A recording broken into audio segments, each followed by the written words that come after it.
If you actively are healing yourself, you're not broke. You're repairing yourself right now. So why speak that over your healing, over your flourishing? Why speak that over your finances? You're without right now. It's just a standstill moment. Hey y'all, welcome to a new episode of the 5-Star Coach, where you live a 5-star life if you take the advice. I'm Coach D, aka Venus as a boy. Here are my 5-star tips for my 5-star ballers out there. So let's go ahead and get into this because we ain't gotta waste no time. 5-star tip number 1, reprogram your subconscious mind. Your life is the way it is because that's what you think it should be subconsciously.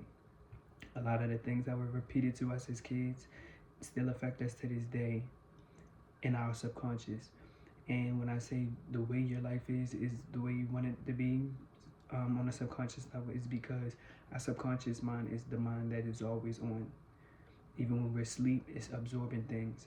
It remembers everything. That's why out of nowhere you be like, oh my gosh, that did happen, because that subconscious mind is just, here you go, yeah, this did happen to you, right? But like I said, with the things that were projected onto us as a kid, and it was repeated over time, or if we repeated it over time in our mind, it is embedded in our subconscious mind, and it is affecting us still to this day if you're allowing it. If we're allowing it, I'm gonna put we in this because I had to go through this change of reprogramming my subconscious mind.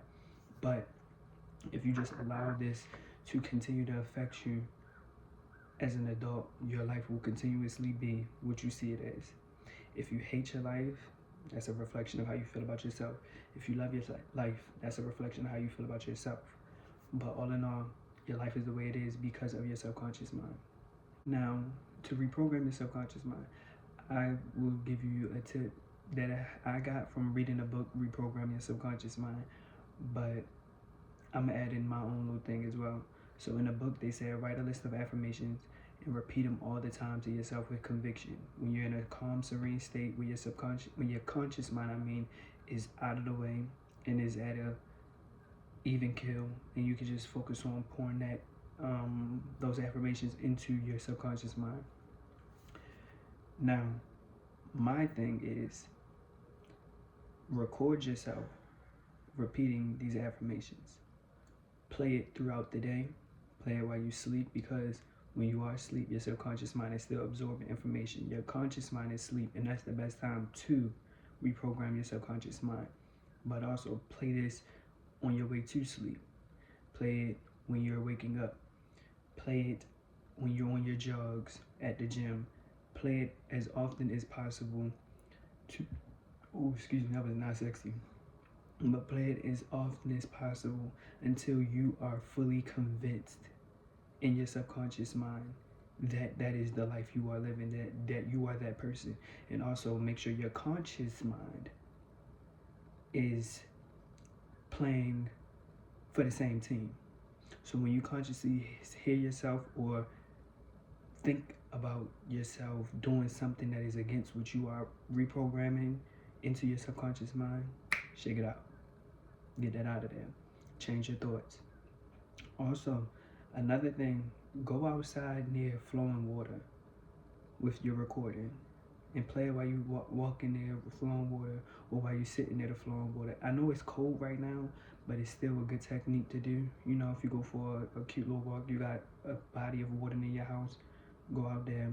Or also, a technique I like is when I'm in the shower, as the water is coming down, I face the water and I speak into the water, and I imagine that the water, when it's hitting my body, the words are going into my body as well. You can do any type of technique with water as well, but flowing water is going to enhance that energy of the of the affirmations. And make sure the video is at least 6 hours long. Put it in iMovie, whatever application you have that is for editing videos, loop it for 6 hours long. So when you go to sleep, because I go to sleep kind of quick, but some people might take a little 45 to an hour to go to sleep. You want to have it planned enough. You want to have it long enough to play when you are going to sleep. So when you are consciously out of it, your subconscious is absorbing all of that. And I'm not going to tell you what the manifestations, the affirmations should be, but make sure you are putting stuff that are, right? Make sure you're putting things that are more so principle based instead of specifics, because principle based, you can easily consciously put the specifics in place, but make sure it's like principle based. I am somebody who has integrity. That's an honest person, a trustworthy person, and all of that. That's a person who respects themselves and all of that. So just make sure it's principle based. Okay. All right. Now, 5-star tip number 2: in an over-sexualized world, be seductive and sensual. I spoke on this on TikTok. However, sell a fantasy and tell an unfinished story. Leave people wanting more, making them patiently or impatiently wait. What I mean by that, make people want to keep coming back and seeing you, and make people want to know like more about you. Have that, what is it about them? What is that? Like, who is that? Who, like, have that effect on people? Not the, no shade to the people who do it, but like just walking around flat out, everything revealed, free the nipple stuff. It's like body empowerment. I'm all for that. However, the way the world has turned into just an over-sexualized, goony world, it's just best we just revert and be in another lane than the masses, because when you blend it in, that's exactly what you're doing. The only time you want to blend is when it's the face. Other than that, you want to stand out. You want to be somebody who is, what is it about that person? You know? So like when you go out with flirty energy instead of, if you go out to be like flirty and stuff, right? Because I know sometimes we just going out, we just want to eat, we just want to chill, shop, whatever. But if you're going to go out and you want to be more so, have an inviting energy, be a little flirty, but know how to flirt. Please know how to flirt. Now when I say know how to flirt, saying less is more, right? Eye contact is everything. And reading body language. Read the body language, and also reading the body language is really for like the men that's approaching women or approaching a man, or if you're a woman approaching another woman. Read body language. Know if it's an inviting energy coming your way. But if you, for you yourself, you know how to flirt, know how to speak on topics, but keep it light without having to go too deep, without making somebody think like, okay, this is a bit much. And also, when I say tell that unfinished story, like talk to people, but keep your time management on point, right? Talk, whatever, right? Right when the conversation getting real juicy, oh, I gotta go. You don't gotta go nowhere, but you're gonna go. Because you want to leave that person like wanting more. Oh wait, can I get your number? For what? Why? And a head tilt is always gonna eat. But you know, why? Why do you want my number? Because you know, when you give the number out to people, that's when they think they got the cheeks. They gonna get that. It's like, no, you're not. So it's like, what you want that for? You know, a little bit of I wouldn't say a mind game, but a little bit of you gotta put your thinking cap on to fuck with me type of vibe. You know, a little chase is what you're gonna have to do to get me. That's what I feel like the flirting aspect, in my opinion, is based on. You gotta make them chase it. You gotta make them chase it. I can tell you when to taste it, but I'm gonna make you chase it. Got to be patient, okay? Beyonce was on that with that one. But like, beyond just the flirting and stuff though, be such a visual tease. Less revealing clothes, more v-necks, more backless, more, how can I really express this? Because I wrote this down, but like I don't think it's really hitting the way I wanted to hit right now. Wear clothes that make you feel fine instead of sexy. That's what I mean. Because you know, you won't know the difference when you put it on. When you put it on that outfit that make you feel sexy, take it off. You put on that outfit that make you feel fine, rock that.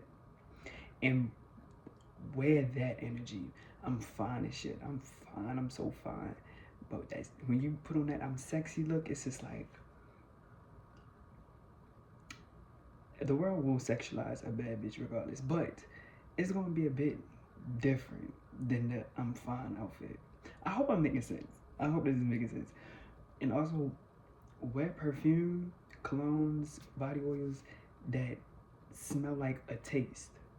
That adds to that unfinished story. It's like, oh, they look good. I like this conversation. Nothing is revealed, but it's just enough for me to see, and they smell like something I want to lick right now. But you're not going to. Nah, boo boo. You're not going to.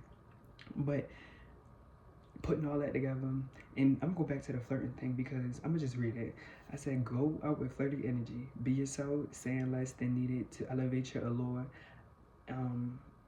I said be yourself because a lot of online dating advice that people get, they wanna mimic and imitate the exact same thing. Like my girl Shira, she'll tell y'all some good stuff, but that's what works for her. She's more of an intellectual driven person. Some people are more driven by emotions. Be your authentic self. That's why a lot of times when you go out and you have the flirty energy, you just jump straight to, oh, let me just be sexual, let me just be this, let me be that, let me just do this, because obviously this is not working, but I want this to be my thing. Be yourself. Lead with emotion if you are emotional, but know that you are reeling back on the sexual aspect and being more so seductive. And really, to be seductive, you gotta strike emotion in people. So lean on that emotional stuff. Lean on that passion that you have. Lean on that. But like I said, the time management. Make them want more of it. You gotta make them want more of it. You gotta make them want more. And also, an exercise to like help you with your seduction, right? I said this on TikTok, but I'm gonna say it here. Get in the front of the mirror.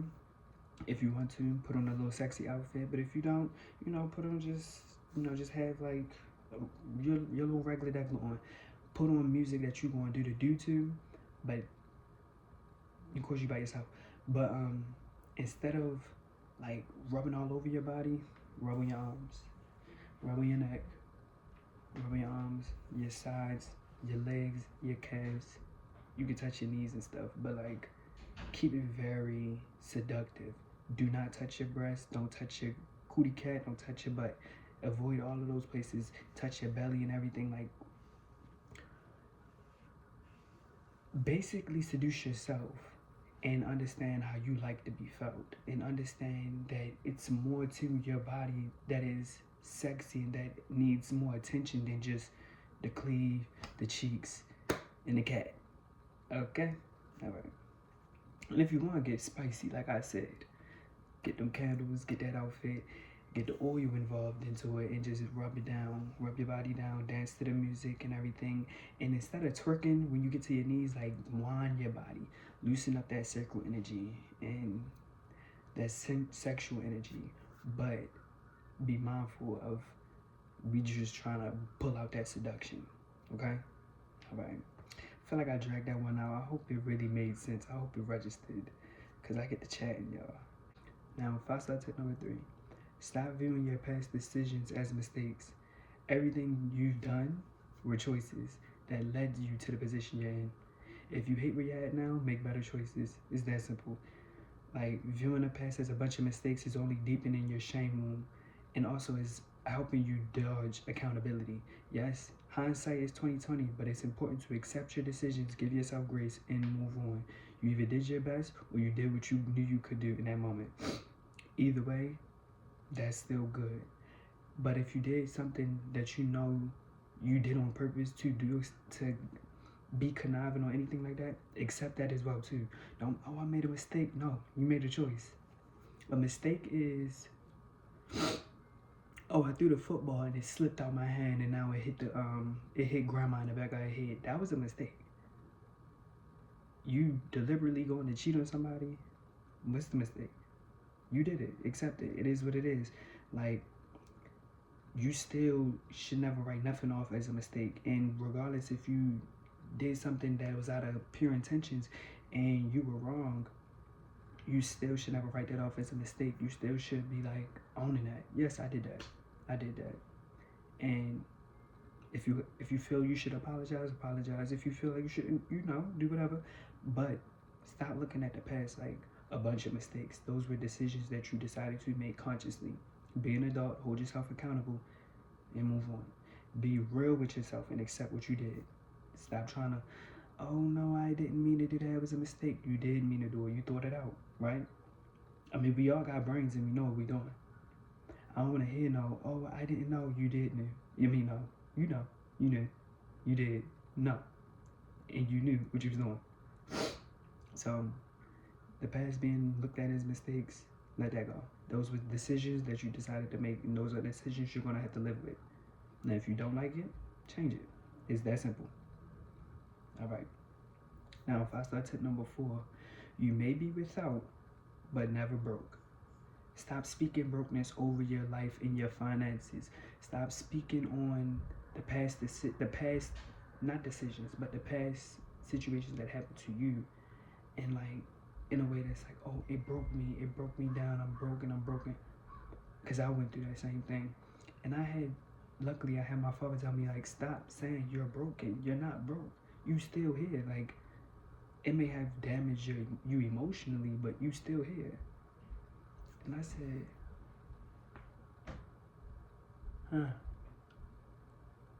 you might be right. You might be right. And then as time went on, he was right, because I'm still here. You can't keep saying you broke. Especially if you're healing yourself right now. If you actively are healing yourself, you're not broke. You're repairing yourself right now. So why speak that over your healing, over your flourishing? Why speak that over your finances? You're without right now. It's just a standstill moment. But in that standstill moment, that's also, in my opinion, teaching you how to live below your means. And that's the way to really get rich out here, living below your means. All that, oh, I used to make this much money, now I'm taking a pay cut. No, you're not taking a pay cut. You learning a lesson. You're not broke. You're just without. And that is okay, because you're going to always gain it again. But if you keep speaking brokenness over your life, what you going to be? A broke bitch. I'm going to say it. Hey, I'm going to say it. A broke bitch is what you're going to be. And do you want to be a broke bitch? I don't think so. I don't want to be no broke bitch. So, no. It's like when I keep trying. Okay, anyway. But yeah, all that broke stuff, no. I'm without. Never broke. Say it with me. I'm without. Never broke. Okay. Now, 5-star tip number 5. Boundaries with family and friends is necessary. Now, when you gotta set a boundary with your friend or your family member, approach it with love. Approach it with the mindset of like, yeah, this is my cousin, this is my sister, and I just gotta let this be known. Now, can you still be stern? Absolutely. However, stop making it seem like every time you gotta say something to somebody, it gotta be, I said what I said, da da da da. That is not the way to really keep it a healthy relationship in your life. Just say it flat out. I don't like when you do that. Yeah, when you did that, I don't like that. And explain it thoroughly. You know, it's not explaining yourself. It's more so, I like this relationship. I want this relationship. And I'm going to do my part to keep the relationship together. Now, when you say your boundary and it's met with pushback, that's when you take that right foot of yours or your left foot, whatever one you want, you put it up that ass. Okay, you put it up that ass. Because what did we talk about? You did something to me. I don't like it. I'm gonna let it be known. I came to you with love, because boundaries are necessary in every relationship. But you tried me like that? Oof. You're gonna realize very shortly that was the wrong move. But anyway, like, beyond that, approach it with love. Approach it with, hey, this made me feel this way. I don't like that. Let's just not do that with me. And that's simple. I remember my best friend, she set a boundary with me so quick one time, because I had other best friends at the time, and I would call my other best friends bitches out the ass. And I had called her that She was like, whoa, whoa, whoa. You do that with your friends, not me. The other ones, not me, okay? I was like, oh shit, yeah, you're right. I got you. And ever since then, never did it. And I was always conscious about what I was doing with her and how I was speaking to her. And anybody who loves you in your circle is going to be conscious of the boundaries you set. And if you met with pushback, like I said, let them know what time it is and actually show them the door. Okay? But yeah, when it's relationships, family, and friends, people that you want in your life, set them boundaries with love. And now, that is the end of the 5-Star Coach. Will you live a 5-star life if you take the advice? As always, like, comment, subscribe, and share the content. And as always, I'll be here next Friday. And I'll see y'all then. Bye, y'all.